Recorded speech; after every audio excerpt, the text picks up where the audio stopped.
So I was going to take a year off at the time. Our son was 10 months old. I wanted to learn how to play golf, and I wanted to write more poetry. And about 2 months later, I was itching for something to do. 3 months later, I called my father and I said, Dad, I got to find something. I'm 34. I got to build something. I need people around me. And I just happened to be very lucky. I mean, people say, what are you going to do when you move to San Diego? I said, I don't know. Opportunity has a way of finding me. And the next week, I get a phone call from one of his acquaintances saying, hey, I know a fellow who's starting a latex glove company. Would you be interested? So I said, sure. So I called my father, flew down to Miami, met the guy, flew home the next day, picked my son up, gave my wife a kiss, and she says, some guy, Braverman, called and said, if you're interested in the latex glove business, meet him in LAX. He's on their way to Malaysia. And by the way, where's Malaysia? My kids get a kick out of this part of the story. So we didn't know, so we went downstairs and got an atlas out to find out where it is. My kids say, what's an atlas?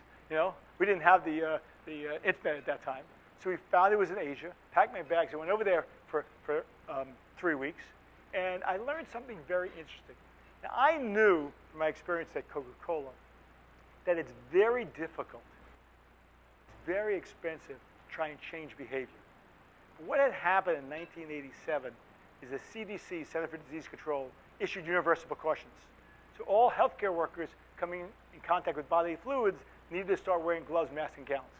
So here we were, I told you before, look for change. Here, healthcare workers were going to start wearing gloves for 10 hours a day instead of 10 minutes a day. So I said, here's an opportunity, how do I take advantage?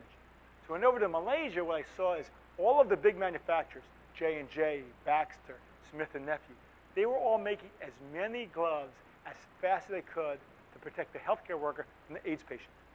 They weren't taking chemical preservatives out. They were putting chemicals in they weren't taking out. There were minerals in it. So I said, hey, I don't know much about this business, but if I took those gloves and put them against my skin for 10 hours, I'd probably get a rash. So I said, let's go ahead and let's develop a glove that would protect the healthcare worker from the glove itself. The other thing is my partner wanted to build one machine. I was a 34-year-old cocky kid, thought anything I touched would turn to gold. I said, I can't compete with J&J with one machine. Let's build 15 machines. So he says, as long as you're willing to put the money up. So we took some of the bonds that we got for the Coca-Cola deal and put it up as collateral. Now, what I didn't know at the time is that collateral is worthless under the hammer. When things go bad, equipment, you can't get 10 cents on the dollar for it. But we put money up, we started building machines, and at the time, there was a real shortage.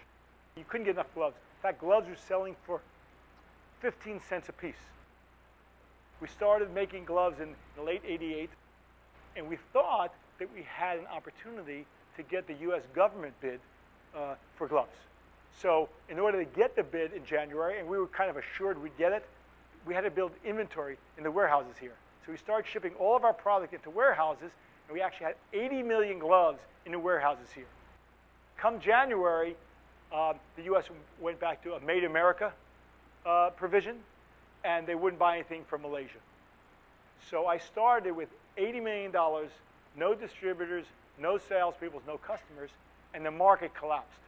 India, China, Taiwan started dumping gloves on the market in December. Prices went from $15 in December to $6 in February to 15 cents to 6 cents to 3.5 cents a glove by April for the same cost product. The market tanked. In addition to which, people at the time were buying with letters of credit. So now all the healthcare distributors had 2 years' supply.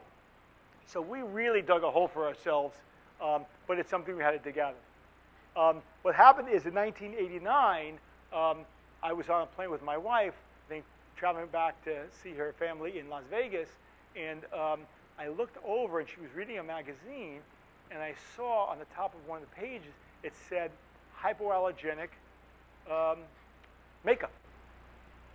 So I said to myself, aha, that's it. Okay, why not I call my gloves hypoallergenic? I needed some sort of marketing. So I take the gloves and I apply to the FDA for a hypoallergenic claim, and they send it back and they say, I'm sorry, no. So I call them up and say, why no? What do I need to do? They say, there is no hypoallergenic regulation. I can't tell you what you need to do. So I tell my secretary, send it back in. So she sends it back in. 30 days later, comes back again, says, I'm sorry. Okay, you were declined. But the thing I noticed is with different examiner on the bottom. So I said, send it a third time. So she looked at me cross-eyed. We send it a third time. Comes back a third time. No. So again, another examiner. So I said to her, go send it one more time. She says, no. I says, go look for another job. She says, what do you mean? I said, send it in again. So she said, okay. She sends it in. Fourth time it comes back, says, you've been granted a hypoallergenic claim. Okay?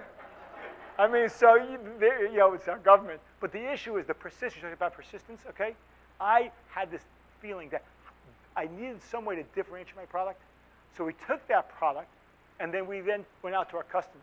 And if I didn't say before, I can't say enough. The secret in business is listening to our customers. They have all of our answers. I tell our salespeople, pretend the customer has my money. Find out what they want, give them what they want, and then give us our money back. So the answer is really talk to them, listen to the customers. We went out to the customers and said, hey, how do you like this glove? They said, we love it, it's great, but we'd like less powder. Because at the time, powder was put on to get, this is a latex glove. It's made on porcelain molds, so you need powder on the mold to get the glove off, then you need it on the hand to get it on and off the hand. So we went back to our engineers in Malaysia and they said, hey, can you make me a powder-free glove? So of course they say, why do you want to do that? Nobody else is doing that. I say, that's exactly why I want to do it. So they work hard, and come 1990, they developed the first powder-free glove. So we go in, we get a hypoallergenic powder-free claim, and that really was the central theme of why we were able to be successful. We hit the nail on the head because we ended up running 24 hours a day, 7 days a week, 365 days a year for 8 years, and we couldn't keep up. In a market that was a glut, that you couldn't sell, was making 15% margins. The first month I could only make $1 million, so I decided to double the price, which was 70% margin, 7-0. First month I sold all $1 million. Second month, sold all $2 million. I mean, ultimately, at the end, in 2000, when we sold to the Kimberly-Clark, our margins were still 60%, 6-0. And if you see the type of graph on revenues, we went from 33 million in 92 when we first rolled it out, up to over $250 million. And these are at 4 cents a piece. And our net income after taxes was over $60 million. So it was really quite a success.